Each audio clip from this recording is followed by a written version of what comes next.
Une rencontre décisive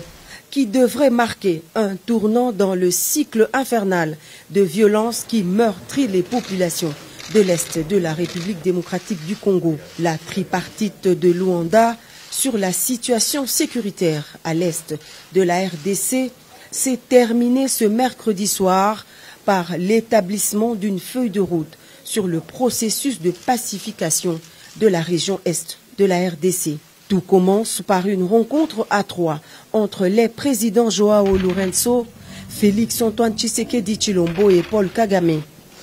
Pas de communiqué final, mais un point de presse commun des trois présidents et une volonté commune affichée de faire baisser la tension entre les deux voisins.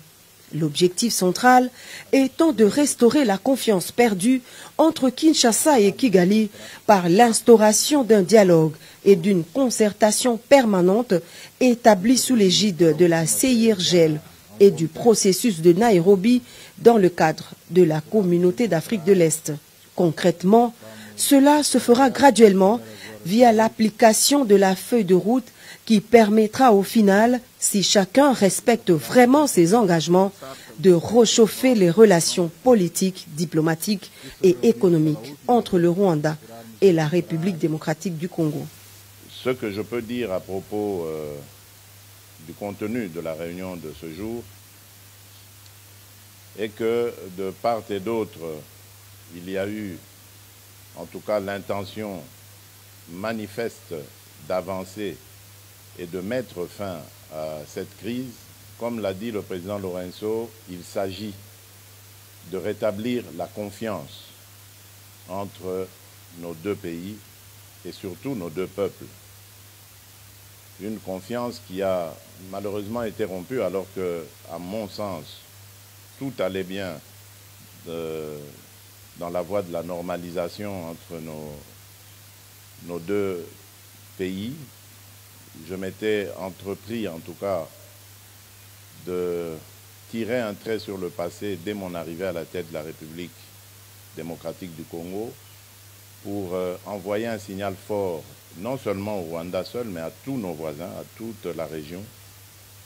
de mon intention d'avoir des relations désormais tournées vers des échanges profitables à nos pays, à nos populations, et de regarder plutôt vers le développement de cette région qui, à mon sens, est l'une des plus riches d'Afrique, plutôt que de verser dans des tensions inutiles comme on a pu l'observer dans le passé. À court terme, la nouvelle donne passe par la relance de la commission mixte RDC-Rwanda. La première rencontre de cette commission mixte, cadre de dialogue permanent entre les deux pays, est prévue incessamment dans la capitale angolaise. Mais dans l'immédiat, la feuille de route prévoit la cessation des hostilités et le retrait sans condition du M23 de ses positions en République démocratique du Congo. Ce qui est en mon pouvoir pour faire avancer la situation, sortir mes compatriotes de cet enfer qui dure déjà depuis une vingtaine d'années. Lequel enfer a été encore aggravé par cette situation regrettable du M23, un groupe armé qui pourtant était déjà en discussion avec nous à Nairobi, mais dont le comportement est totalement inexplicable, car je ne peux pas comprendre que des gens qui ont une revendication et dont l'interlocuteur est à disposition pour écouter leurs revendications, puissent à nouveau reprendre les armes, comme pour exercer une sorte de chantage ou de pression. Donc j'espère vraiment et j'attends de ce processus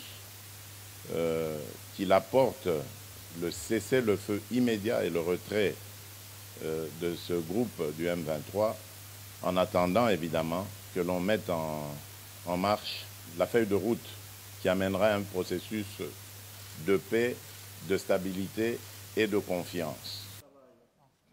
Le retour des réfugiés dans leur pays d'origine est également inscrit parmi les objectifs de la feuille de route de Luanda.